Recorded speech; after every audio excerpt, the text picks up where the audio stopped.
afternoon, everyone. Thank you so much for joining us for our LRMG I Belong webinar.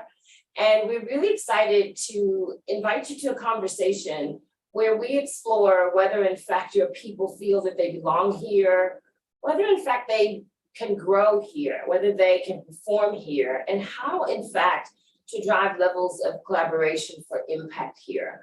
So I think we're really excited that you had this time to join us. I'm really excited to introduce my co-host and fellow partner in crime in just a moment. But again, thank you very much for the opportunity to share some thought leadership, some best practice, some practical ways in which to drive belonging and ultimately enhance your organizational culture over this hour.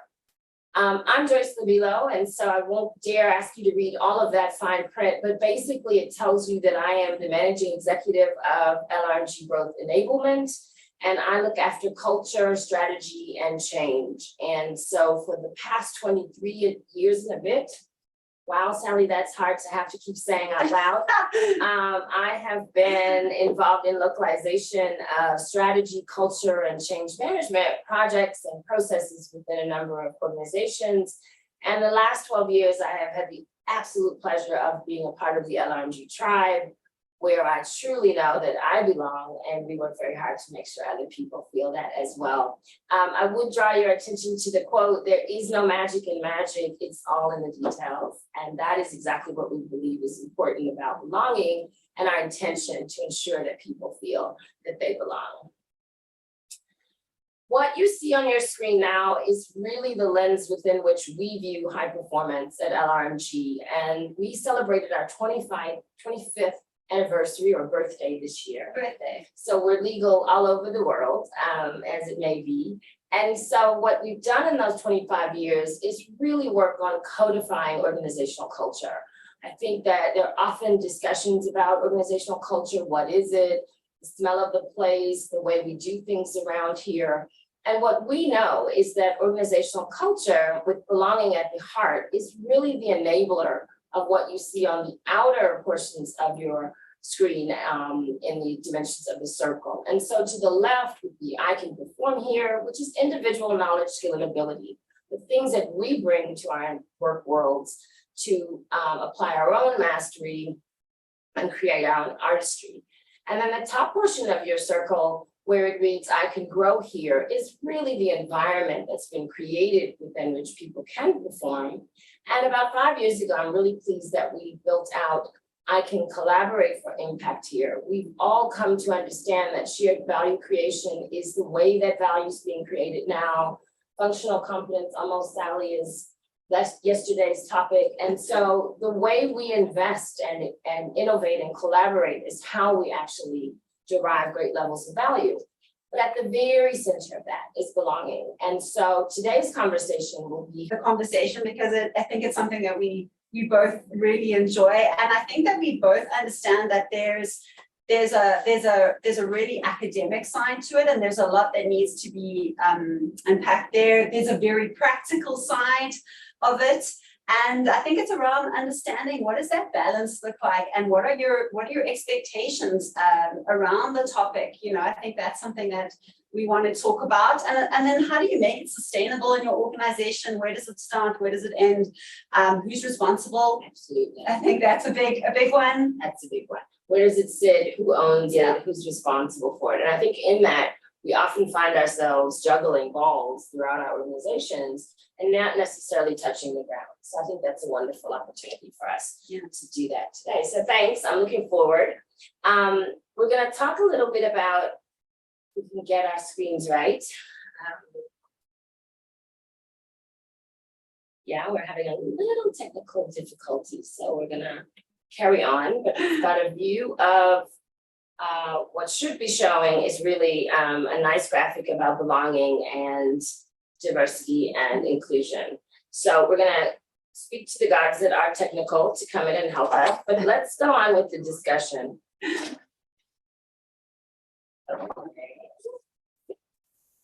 I think we lost a little bit of connectivity from what I've heard and a bit of sound. So apologies to our online guess that we did miss a little bit about some of what we shared. I think, Sally, you might have been what was the most missed, if I've got it correct, if my intel is correct, that we really didn't get to hear much of you. So while we get a little help with our screen, maybe back to you to just share a little bit of what you shared with us, Sally, just about the passion for engagement, just for those who weren't able to hear us when we didn't have sound. No problem. So yeah, I think we were talking a little bit about employee experience and saying, how belonging is just it's so intrinsically linked to the employee experience. Every single touch point, belonging, and really harnessing that is what moves companies forward. It's what gets employees involved. It's what gets them to pick up the mantle of the business and move it forward. It's what when they're aligned to the purpose, when they buy into the values, when they're aligned and they truly feel that they belong, the organization moves forward, they become high performing, their customers get served better. And I think it's just a natural progression. And I think that's where we have the overlap and the passion. And I know we're going to talk a little bit now around, maybe fitting in and belonging. I know that's a topic that's very close to your heart. What do you think about that? I think that fitting in, is something that we're all familiar with in a context around when we've joined a new organization or a new team and we've wanted to be a part of something so badly. And Brene Brown recently gave us some insight into what fitting in really represents. And she says it's about assessing a situation and becoming what you need to be in order to be accepted. And so I think that's a feeling that many of us have had. We want to be a part of a new club or even school on the first day. And so we now turn to behaving in a way that we think will be accepted. She then juxtaposes that with belonging, on the other hand, doesn't require us to change who we are. It requires us to be who we are. So instead of changing who we are to become what we think people want, we can simply show up as we are and we'll be appreciated for that. Mm-hmm. So I think the distinction, and it's a really wonderful opportunity for us as leaders and as colleagues in organizations, is to think about how we welcome people into our culture, mm-hmm. how we welcome people into the ways that we do things. And are those invitations one in which we expect them to morph into what we are, mm-hmm. or are there opportunities for them to show up as they are and simply enhance the richness of the tapestry that already exists? So that is quite a big thing for me, because I think belonging is internal. When you feel a sense of belonging, you feel that you're in the right place. Fitting in is external. It's more that you have achieved what it takes to be allowed and privileged, yes, often to participate. And I think privilege is something we talk about, and sometimes it can go completely untested or unmeasured. And so I think belonging for me is one of the things that really helps us diminish privilege by ensuring that everybody really, really fundamentally believes that they belong.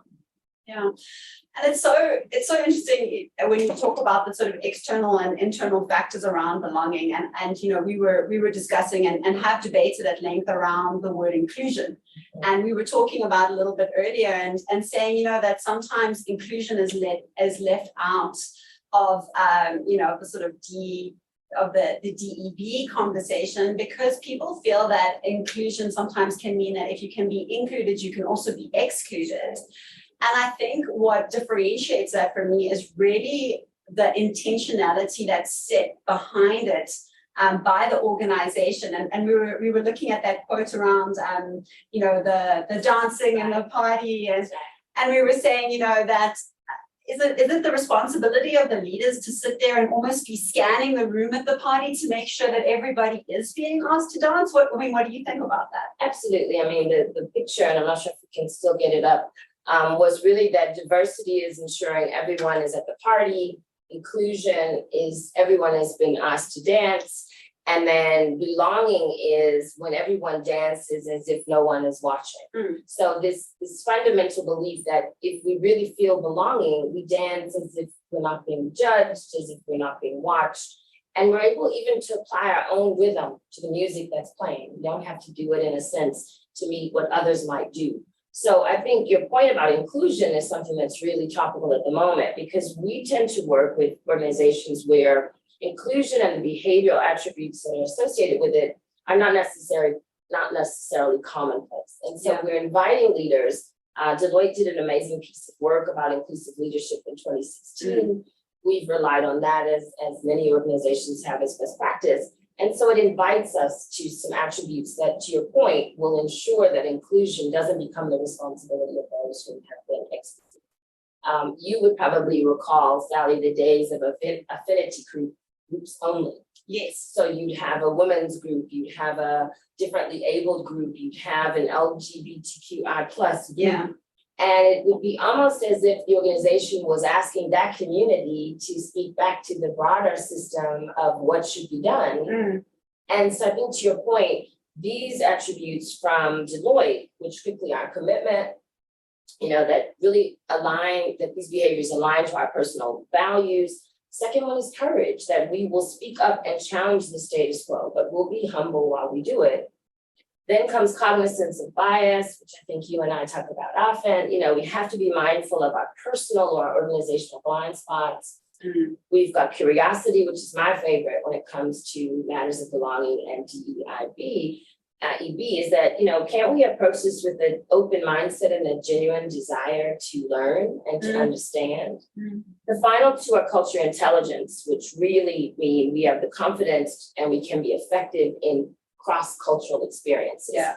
And I think if we look at the world today and how diverse we're becoming on so many levels, then it's really critical that we have that as a skill. And then the final one is collaboration. I mean, we've talked about shared value creation.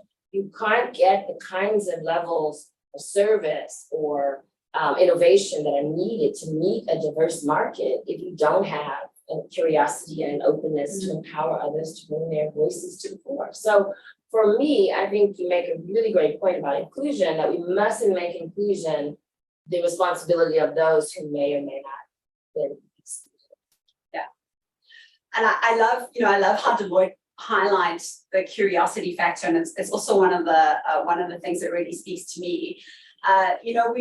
We do a lot of work in DI where we look at how we take it to, I guess, a very much bigger audience. So we look at how we execute DI at scale and how we really invite everybody into the conversation that have for a long time been left out. And I think that, have been excluded from the diversity work. And I think really what we've tried to do and the way that we framed a lot of that is through the lens of humble curiosity and really understanding the total intersectional nature of the way that every single person shows up completely differently in an organization and what that looks like. But I think the output of that is that everybody feels once they've gone through those sort of processes and that they start to feel that they really do belong and can show up on the day and that they bring great value to the organization, and that diversity of voice and that diversity of thinking truly is valued at the organization. And I mean, I think when we start to look at the, moving to that, we start to look at how can we embrace difference and how can we really start to make that part of the organization. I mean, how do you think organizations at the moment should be embracing that difference, and how can they be, I don't know, making it work for them? I think it's a really important part of the journey to belonging. I think what you mentioned is really critical around encouraging diversity of thought. So we have a belief that culture for us is the degree to which we share beliefs, and that must be very common among our workforce. The second component is the intensity with which we share those beliefs must be equal good point. or shared. And then lastly is diversity of thought, and we don't want to be an echo chamber. So to the comment that you're making about the need to ensure that we've got difference and we've got diversity, it's really about expanding our thinking outside of what we call our own belly buttons, to include the thinking of potentially the markets we seek to serve, the people and gifts that we have that could really make a difference in our work. So we're still trying to get our slides to move ahead. So apologies that this one has been with us for a while. Come on, it's my face. I know. Fortunately, it's Sally's face and not mine, because I'd be really, really uncomfortable. But I think, while we get a little help with that, there's the slide that we'd hoped you'd see relative to diversity, inclusion, and belonging, which we spoke to, and so we can leave that for a moment. what we're going to talk about now is really that belonging's in our DNA. It's not something that's just a nice to have. And so we go back to the work of Maslow, even Richard Barrett further, a little bit further ahead in Maslow's research. And we discover that the need or the love and belonging need is far greater than many of our other needs as human beings. And so the need to have friendships and family bonds and, even biological family versus chosen family. So that's the people that we choose to love are equally important. And in that hierarchy also comes coworkers and forging a shared identity. So belonging is more than just something that we'd like to have or to address some level of our social requirements. It's really a part of our DNA. And so we recently revisited this thinking in LRMG as a part of our habits work when we embraced the work of James Clear and Atomic Habits. And so great piece of work that we really have cottoned on to help really distill behavior change into micro habits and things that are a lot easier to stack and pattern to have a greater likelihood that they will be embedded in the ways that we do things going forward. And so he reminded us that social norms are very powerful and very seductive. And he dare quote Game of Thrones in his book, and he says, "The lone wolf dies, but the pack survives." So this notion that innately we need others is a fundamental human belief. And so if we understand that and need, then we start to see belonging as more than simply acceptance, but as a fundamental human need. And I think that's really something that sometimes gets missed when we think simply about organizational performance. That's how what do you think? Yeah, I think it's interesting, and I was actually having this conversation with Claire, who's one of our facilitators, and we were talking actually around a point that had been raised at one of our clients when they were talking around the sort of the sales environment and the very highly competitive angle, and they were saying, can belonging coexist in that environment? Can I feel that I belong if I'm constantly competing in a sort of cutthroat environment against others? And I think that comes back nicely to the kind of pack idea, to say that in a pack there's still competition. There's still wolves that will compete, if you want to go with that analogy. And I love Game of Thrones, I'm always keen to get into that analogy. But if the pack is driving towards a common purpose and a common goal, belonging and competition can live side by side because we're aiming for the same thing. And there's that friendly competition, and we're trying to get things going, and we both belong here, and we recognize that each of us bring a unique gift and a unique skill set to the organization, and we're fully aligned. So I think that they can live and can coexist. Absolutely. But again, I think it's up to the way, the speed of the leader is the speed of the team. Right. So if the leadership are setting that and that common purpose and values alignment exists, absolutely, I think then that you can really unlock that belonging and high performance in the same wolf pack. Absolutely. And that's when shared identity actually trumps individual identity, because we want to win. But now we've got a force greater than ourselves, as you said. So the pack and the journey of the pack becomes the focus, which is a much greater motivation than the individual wolf. So you make such a great point.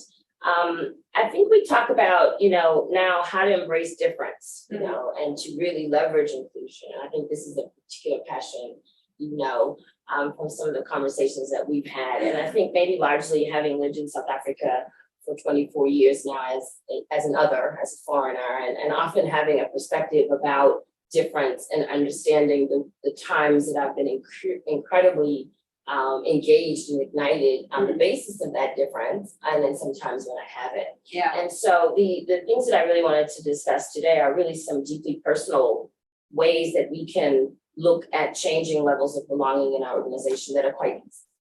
So I think the first one is names. Our names. Yeah, they hold a wealth of culture, of identity. They're the number one connection to who we are, the single greatest connection to who we are, or the marker of our identity. We're often given our names by people who love us and with whom we spend the greatest portion of our time. And one of my greatest lessons since I've been in Africa is the real propensity for deep meaning in names in Africa. And often a prescription for your future or your legacy can come through in a name. So the reason that all of that drives so much belonging is it's almost like it determines who we are and who we may be in the world. So there's tremendous power in our names. When we use people's names correctly, they feel respected, they feel seen.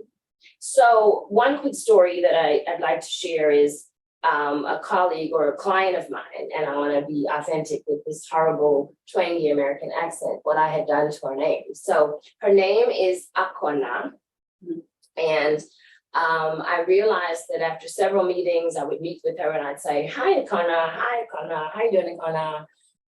With the pace and slide that only the best Western accent can do, just brushing through the woman's name. And I was actually in a meeting with her boss, who spoke her name almost lyrically, beautifully. Akwana will help you with, and it made me, think about two things. One, the role of leaders to set the cadence and pace of how we do things such as name recognition. Yeah. She immediately made me pause to think, okay, I'm clearly potentially not saying her correctly. And then the second one was an invitation to us and to say, Akona, I actually am wondering if I'm getting your name right. And I really would like to. And I've heard your boss say it beautifully. So please, would you say it for me? And in that moment, I must tell you that she then went on to tell me the story of what her name means. And I almost have goosebumps at the power of connection in that moment for her to tell me the story that she was, her dad wanted two girls and named her sister Kandisa, which means enlightened, and named her Akona when she was born, which she says her name means the presence of something. And basically, if I were to be able to say the entire thing beautifully, which I wouldn't want to mess up without a bit of practice, given the point, it means we have girls. And so to invite someone to share that is the ultimate door opener for belonging, that we connect back to identity, the meaning of what we value most in life in terms of our identity, and many of our cultural markers have been respected and honored. And the last little tip is, we're often challenged because I have a few things that phonetically are difficult for me to say as an English speaker. Because the sounds don't come together. But what I've been able to do is ask people to send me a voice note. Sally, it's really important that I get your name right. We work so closely together and it's such a beautiful name. And thank you for sharing the meeting. Would you mind dropping me a voice note just so that I can have an opportunity to practice, because it matters. So that's one example of something as simple as our names. And I guess I would ask our audience, how often do we take the time to ensure that we put in the work to ensure that we are really representing people as they represent themselves? I think you make such a valid point around taking the time to ask and to, form it in and make a habit of practicing. And, let's be honest, if, especially as a white English speaker, if I can say tsunami, there are a lot of, there's absolutely no reason, or what is my husband struggle to say, sriracha. So, there's absolutely no reason why you can't say anybody's name. And that's it's such an obvious part of it, but it means so much. And I know I'm skipping ahead slightly, but when we look at belonging in terms of an employee experience and how we translate that into a practical way that it can start to show up in the workplace, I often look and I'll see, we spend a lot of time working with frontline employees or distributed workforces across Africa. And if I look at, let's say, for example, I sometimes see security guards and they don't have a name badge. They've just got a piece of paper that they've pinned to their uniform with a handwritten name badge. Now, that person, in terms of an employee experience, in terms of the practical side of like the onboarding experience, the way that you connect to that organization, that person's feeling of belonging is impacted by the fact that they don't have a proper name badge, or that it's not spelled correctly, or that everybody doesn't have a uniform, or the uniform is not the same. There are so many little touch points from a practical perspective that can make such an impact to the way that people feel that they belong. And I think that that's something that we can do and we can focus on is really understanding from our workforce what makes you feel like you belong. And I think it's such a great way, and it's certainly a metric that we use in terms of employee experience when we're looking at measuring belonging and inclusion, and we're looking at how do we actually get a feel for how an organization is moving. And we look at sentiment analysis. We get people to rate how they feel about their sort of state of belonging, if you want, every week. And we actually start to benchmark that over a year, and we start to see how belonging ebbs and flows and how it overlaps with different things that are happening in the organization. But when somebody feels that they do belong, we go a level deeper and we say, that's great. We're so happy that you feel that way. Tell us what we're doing so that we can do more of that. Or if you're not feeling that way, what could we do that would change that? Because if you want to know what it's going to do, what you're going to need to do to shift the needle in your organization to make people feel like they belong, the number one thing I can tell you is ask.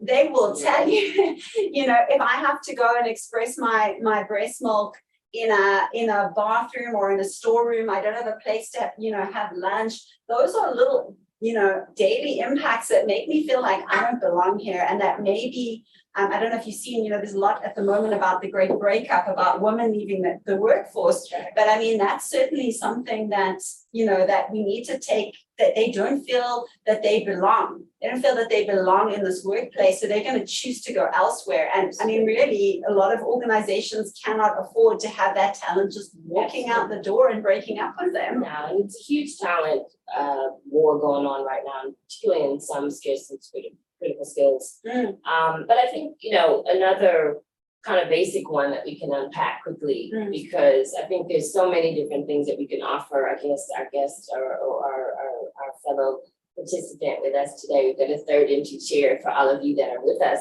Another one is about accents and dialects. Yeah. And I think this is another one that can play in your favor or not, depending on where you are and depending on the appetite of the organization.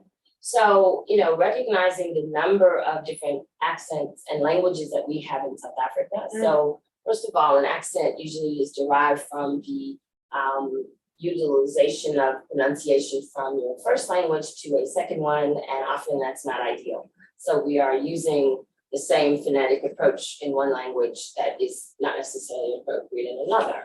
So common, normal is what we do for those who have multiple language proficiency. And we move into then dialects, which accents become a part, which are regional. They have ethnic contributions. They have cultural nuances. I mean, things like makaplan and, the different phrases that become colloquial that we use. So what's interesting to me is that, if we have to change the way we sound in order to be believed about what we have to say, I think we have a challenge in terms of whether we over engineer the need for a particular accent, be it a Western one, be it a local one. I think it's really important that we realize that people are speaking in the way they've been spoken to. Again, the link back to culture. You're repeating language and you're using phrases that you've been taught over your lifetime, and they have meaning. And so I think it's another example of how, with a bit of patience and some of the inclusive leadership behavioral dimensions that we've talked about, particularly cultural intelligence and curiosity and courage, that we're able to be a little bit more patient with people when they don't speak the same language that we do, or their native tongue is not the one we use in the workplace. And so I think those are it's another example of how, to your belonging point, if what I say is now not really welcome, I will keep my ideas. I will keep the innovations that I have. I will keep my contributions because I don't feel comfortable. And another quick tip I often offer leaders is when you feel that anxiety, that the pace of the conversation is not going as fast as you'd like, it's often built born out of efficiency. You just don't have enough time, right? Take 5 seconds. Yeah. just wait 5 seconds and let the person make their point. Because inherent in that is sometimes really poor behavior that cuts people off or diminishes their comment or regroups their contribution. And I think we've got an opportunity through simple things like that to really drive levels of belonging that help people believe that what I have to say matters, my contribution matters, and to the belonging slide on our screen, I can dance as if no one else is watching because I'm important. I don't know, Sally, what you think about that. Something so simple as just waiting and allowing people to see the stage. Yeah, it's definitely something I've seen a lot of, where people start to feel that, yeah, exactly that their contribution is better left unsaid if it can't be said in a certain way. And I think it is easy, if English is your first language, to breeze past that and just keep going, and the conversation is bouncing. And I think to bring it back to that is where the intentionality and inclusion, being the person that's scanning around the room to see if people are dancing, that is when, in my opinion, that is when leaders and other people need to call out and call in and say, we haven't heard from you, Joyce. What is your view on here? Because we really love to hear what you have to say. And that's where I think that, where privilege can be used for good, the privilege of having English as your first language or as the business language in the country that you live in. That's where you can, use that privilege to really allow and, include people so that they do start to feel that they belong. So I think that it's a great example, and it's certainly a way that you can start to get people a little bit more involved. Absolutely. And I think, and I dare say, look, we're running corporations and organizations, we do have to be cognizant of time and efficient. So this isn't a over assertion that we should wait, an indefinite amount of time. But if we have people join our teams and find that they're struggling to communicate at the same pace as you, then that's the invitation as well to extend an olive branch, to speak, maybe to provide great levels of comfort, and again, that patience. And I think you find that over time, as their levels of belonging increase, their levels of confidence increase. And so that brings me kind of to my bridge to you about how belonging leads to engagement, because the safer I feel to engage, then the better I must be willing to offer that engagement. Absolutely. And talking again about the innovation and having the engagement and really harnessing that to move a business forward. Again, Claire, who I work with, she always talks about the example in financial services where, if we talk about funeral plans, that certainly wasn't an innovation that was thought up by, a predominantly white room. That was brought about by having diverse voices and understanding a diverse customer base. So I think that, it really is about understanding that this is the potential and this is where it can go. And bouncing slightly out of that is, we're doing a lot of work at the moment around the companies are relooking their EVP, and they're looking at how they can attract talent. And I'm often mystified when I see that, a lot of work is not attracting diverse talent, but when the diverse talent arrives in the organization, they go through this process of, this is the way it's always been, and we're not actually going to use your voice. And that's where we're missing the opportunity is, we're attracting all this talent, we're bringing everybody in at often at great expense, but we're not really utilizing that talent. We're saying we want you to change our business, but when you arrive in the business, we don't actually want to change at all. So I think it's really understanding that diverse voices, and really believing that diverse voices can bring so much to the conversation. They can bring so much to your business, but you have to allow them the time and ability to be able to speak and share. So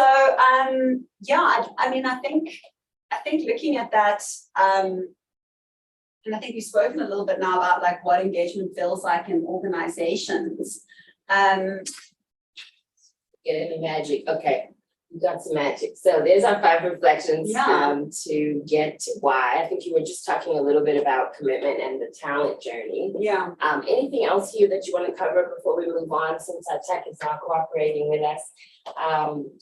Look, at least it's not a picture of my face, so I feel a lot happier about that. Because that was having a slightly, looking at a huge picture of yourself on the screen is very off-putting. For a long time. For a long time. Yeah. So I think what I was saying really now is about when people go into an organization and they feel like they belong, they are enthusiastic about their growth and the success, and they do become involved, and as I said earlier, start to move the mantle forward. But I think, and I think we've spoken a little bit about connection and collaboration and communication, and obviously, things that are really important from a talk perspective that we always talk around communication is setting the common language.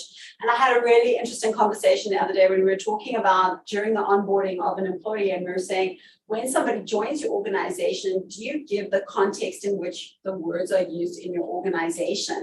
So do you say that this is what diversity means in our organization? Do you explain what collaboration means so that people have a shared language and a common understanding of that language when they join your organization? Because it's really hard to connect and to communicate and to collaborate if we're constantly having to use some of that precious time constantly explaining. So there's so many great ways that we can build in belonging and setting common language and common understanding when somebody joins an organization. And again, I think, the habit side of that is so important. So, there's so many ways. Jump ahead to that because I think it's such a big thing in terms of how we change it. What do we do about it? Here are some great habits that can really employ in our environment. No, and you were talking earlier about atomic habits, and I think that when our habits start to fail, they need to be picked up by the systems that we have in place to be able to ensure that they, that they don't fall through the cracks, like my great love of carrot cake, which is a derailing habit. But I think, again, this comes down to leadership. And when we look at 4 habits that leaders can stack, and I think it's done so nicely in the ebook, is, when I've seen campaigns do really well and when I've seen DEI really land in organizations and stick, it's where we've had a visibly committed leader. Absolutely. People can see you. You're on the floor. You're in the webinars. You're in the meetings. You're speaking the same language. You're in the conversations. You're not sitting apart from everybody else. You are visibly committed. You show up with humility. You talk about yourself. You share parts of yourself and that you're vulnerable in those moments. And that's where people understand that you're also a person and that you are just on the journey with them, because diversity work is a journey. There isn't an end destination. You can never say we are now fully, yeah, absolutely. It's going to be constantly evolving. So by being able to show up visibly and being vulnerable, I think is a great habit to start with as a leader. And then to be able to create a psychologically safe environment is absolutely key. There's so many great articles and TED Talks and things around psychological safety, but it's something that has to be built from leadership and at all levels. I think there's so much that's happening at the moment and the expectations around like what a line manager is supposed to do and all of those leader as coach, and there's so many things, but they all start with psychological safety. You have to be able to create that environment, and learning that is also a skill and a habit that you can practice. Absolutely. And then I think, again, being committed to seeing the change, admitting the mistakes when we make mistakes, speak up, and say, we did this, this was a mistake, we've learned, and we're going to do, and this is how we're going to address this, and this is how we're going to move forward. And I think nobody has ever said like, oh, I've never made a mistake. Yeah. And it's one of the things that really bind us all together, because we've all made mistakes. And I often say if you're doing this diversity, equity, inclusion, and belonging work and it's too comfortable, then you're probably not doing it sufficiently. Yeah. So there is a dissonance to these conversations when we have to deal with some of our own unique biases, beliefs. We have to first and foremost, to your point, be open and humble to curiosity that we have to demonstrate, but also the cognizance that your reality may not be mine. And if we can start that way, then we can journey to a place where belonging can become more industry. So I want to move us to kind of the last little bit of our discussion. So we have a little time for questions. If any of our participants have any, we'd love to hear them. So we've offered in the ebook, which you'll get at the conclusion of our session, these 6 focus areas toward belonging, like how to really drive some of these areas home. We've shared a few basic and simple examples, which we think carry tremendous opportunity for organizations. But what you see on your screen now is really how we do that. So we really want to ensure that everyone in our organization has a connection to the business, that we make that connection clear. So we all feel part and parcel of the strategy, of culture, and of the overarching operations of the business. And I think we take that for granted often, that everybody understands what their role is. And I think more often than not these days, we have to work harder to ensure that everyone has a direct and immediate connection to the business. We certainly want to encourage growth. As we look to grow our organizations, that will happen as a consolidated effort of growing our people. So encouraging growth among us, which includes those of us who have areas that we can expand that broaden inclusion and broaden belonging, are certainly part of what that encouragement and growth would look like. To your point about visible leadership accessibility is everything these days. People want access, they want the opportunity to learn, be mentored, sponsored. And I think belonging levels really, really do increase when people feel that they've been given that opportunity. We move on to the performance landscape, and that is really understanding how effective and optimal performance takes place. What does good look like? And that is something that I think we have to embrace with both arms. As we're journeying toward belonging, people are drawn to performance organizations if they're performance oriented. So there's no illusion that we're here to have fun all day. We're here to really to perform and to create amazing results for our stakeholders and shareholders potentially. So the notion that a clear view of the journey we're taking relative to performance is something that actually enhances belonging, something that I think we want people to really understand. That's how we get everybody going in the right direction and the right goals. Language of value, you started talking about that a little bit earlier, is that we're talking about the value. We're using language that confirms our value, confirms the value of what we do, confirms the value of how we engage with each other. And so language now becomes a value driver in our business. It's not just an enabler of communication. So we offer that. And then the last one, I think, is something we're very passionate about at LRMG, and that's really finding feedback. You know, you mentioned we make mistakes. Yeah. We need to have a culture where when we make them, we've got someone to help us correct them, and we've got someone that we can ask for help.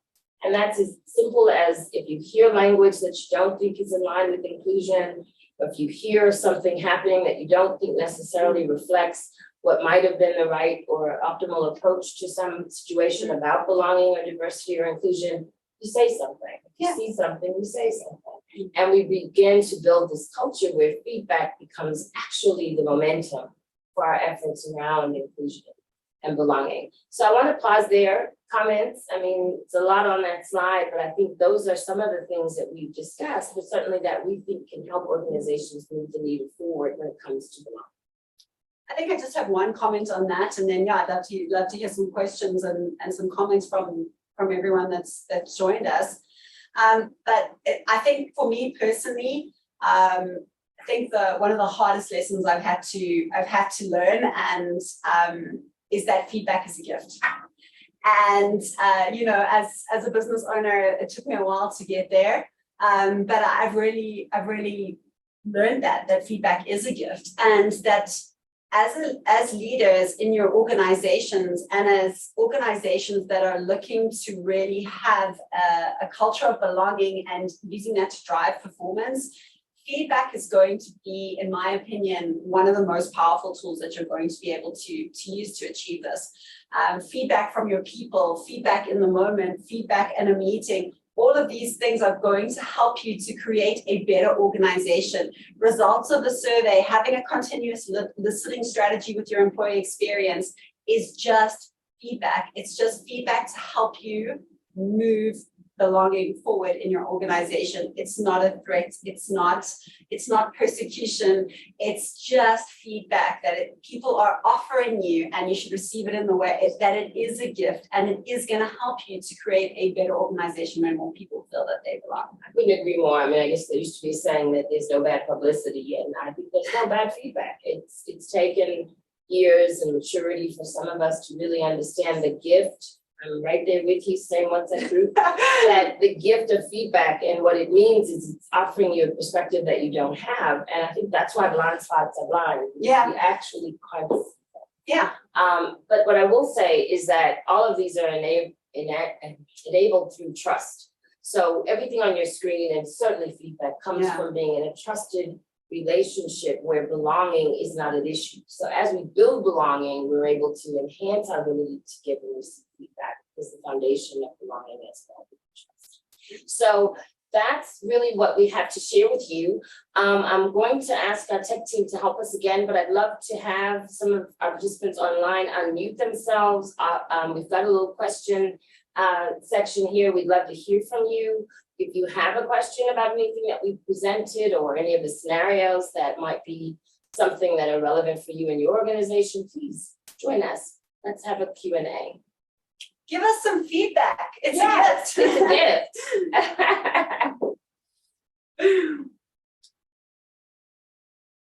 So let's see if we have anybody unmute. I think I saw a question that came up a little bit earlier that said, whose responsibility is it to sort of drive this? Joyce, what do you think about that? You know, I might not have the most common answer here, but the responsibility for culture and belonging sits with everyone in the organization. Yeah.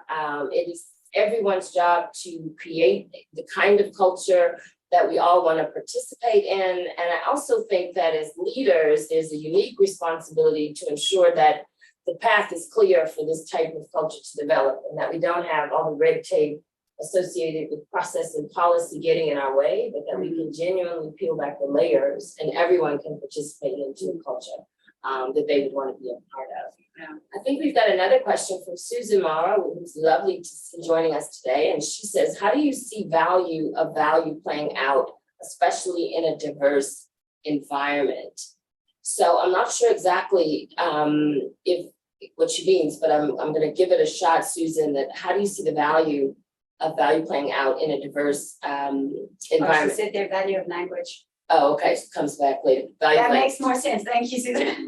Yeah. So, Sally, you want to give it a shot, or no? Take it. So I think the value of language that we're really talking about, Susan, is how we drive more diversity and appreciation for varied languages. And so that's not just literally you speaking Xhosa or speaking Setswana, but that we value communication holistically as having these unique nuances and these unique ways of saying things. Mm-hmm. And so that's what makes it more comfortable to start being more inclusive of all languages, when we realize that there's so many things that are intrinsic in language. I mean, there's some things that don't translate, right? There's some words that don't actually translate. So recognizing that language is not simply the literal use of language, but so many of the nuances with which it comes, and creating a culture that each of these expressions can mean something. I mean, we've got things that we utilize across languages, I, suga, and ish, and these wonderful kind of colloquial terms that have come out of a variety of sources,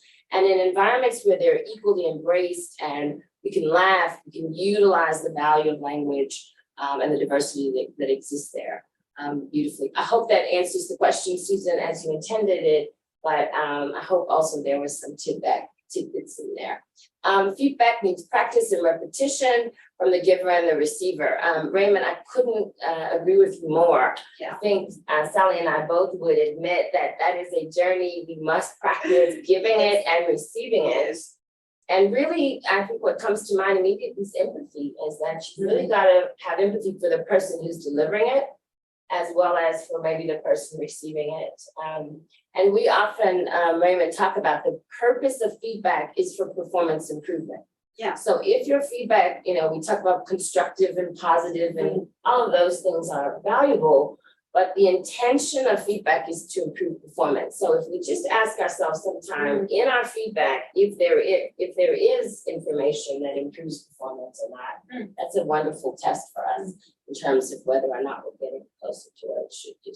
Yeah, I always find it very interesting how when a customer gives feedback, it's viewed where, okay, this just means that we need to up our game in this area. But when an employee gives feedback, it's taken very personally. And the same intention, it's to help with the performance or to help with the improvement of the company. So a customer or an employee offering feedback in that regard can only, sharpen the sword, so to speak. Yeah. And we talk about candor with care, so we Yeah. do talk about the ways in which we deliver feedback, but we have a belief at LRMG, feedback in the belly, not in the back. So we also value the gift of feedback.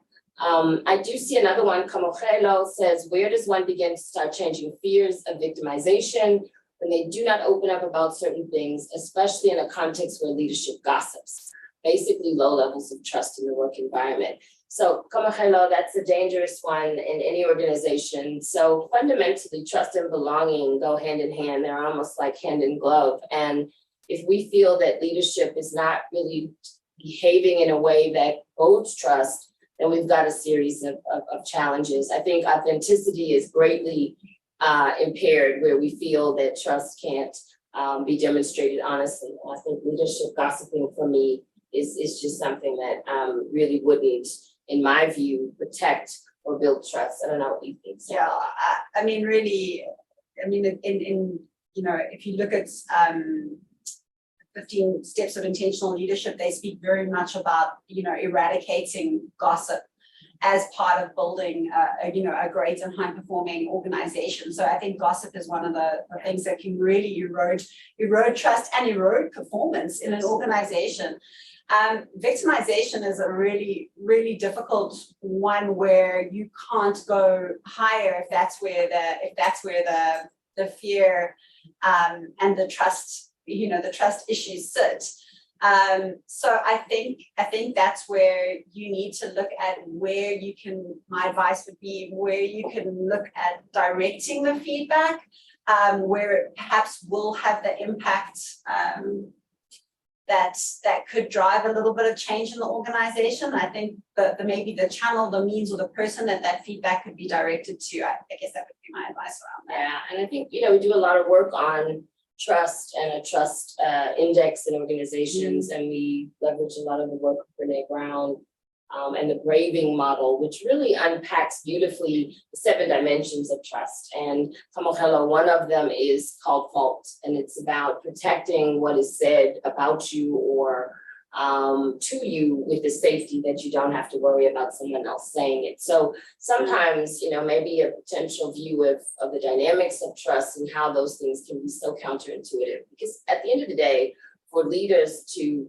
really get it, they will understand that trust is a key enabler of organizational culture, and culture drives strategy and performance. So I think that's always what fits them nicely. Is it counterintuitive to really achieve our goals? We've got Chris who says, does gender matter on how we optimally leverage this? The answer may be obvious, but I have different views after listening to Sheryl Sandberg on her TED Talk on why there are so little women leaders. I know I may be opening a can of worms here. So no, Chris, and we value, different types of thought and diversity of thought. As we've said, cognitive diversity is a big part of what we're advocating. I don't know, I might want to give you a shot, Sally, first, because I do have a view, and I always have a view. Merry Christmas, I'm giving opinions this year. So Chris, I must be honest, I haven't seen Sheryl Sandberg talk on why there are so there are so little or so few. So few, so little women leaders. Yeah, I actually haven't watched it, to be perfectly honest. But is your question, does gender matter on how we optimally leverage belonging? Yeah. Yeah, is that what we're saying? I think he's saying something like that. And I guess what I would just answer, and please, Chris, feel free to add more detail if you can, before we close out. I think, Sheryl Sandberg wrote a beautiful piece called Lean In some years ago, and it's evolved to the point where the assumption was made that we could lean into a table where we'd be listened and embraced, and our voices would be heard. And that was not necessarily the context for most women. So there, he's further added, because women have so many roles unlike their male. Oh, I've got a view on that. Please, we've got about a minute, so please give us that view. I think, personally for me, I don't think gender should matter. It sometimes does, depending on the organization and the context. But ideally, I think that the gender conversation must include all genders. And I think that women spend more, I think that women definitely have a lot more of sort of mental load when we look at the roles. And I think women have a lot more roles, as you say, around that. But I also think that in terms of belonging, I think that male colleagues have an amazing opportunity to increase the sense of belonging because of the privilege that they hold.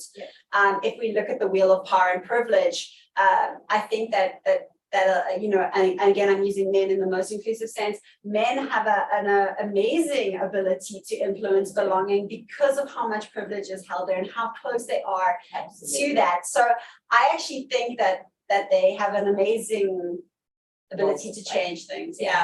So thanks for that, Chris. That question, Chris. I mean, I did open a little can of worms, but I think what I'll close out with, Misha has a comment here as well, because we're out of time and we want to honor the balance of your workday, is that there are 5 key types of bias that women suffer from in the workplace or can be subjected to. And I think it's a wonderful departure point for men and women to learn more about how they appear, if they're relevant in their organization. So I think absolutely the roles, there's a maternal bias, there's affinity bias, there's performance bias, there's quite a bit of research that's available to really unpack what that means. And I think I encourage us all to have a look at that. So I want to thank you all for a wonderful conversation. Thank you, Sally, for this time and brain space with me.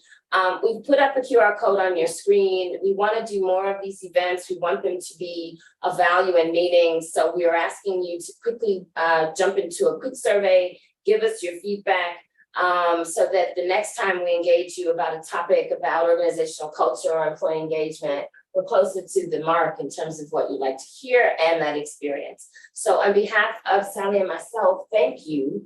I'm going to leave the QR code up for just a couple more seconds. The link is also in the chat if that works for you. We really, really appreciate your feedback and thank you. Thank you. And hopefully next time you won't have to stare at my face for 30 minutes. So we didn't mind. We didn't mind. And it wasn't my face. It wasn't my face. So thanks, everybody. We really appreciated your time.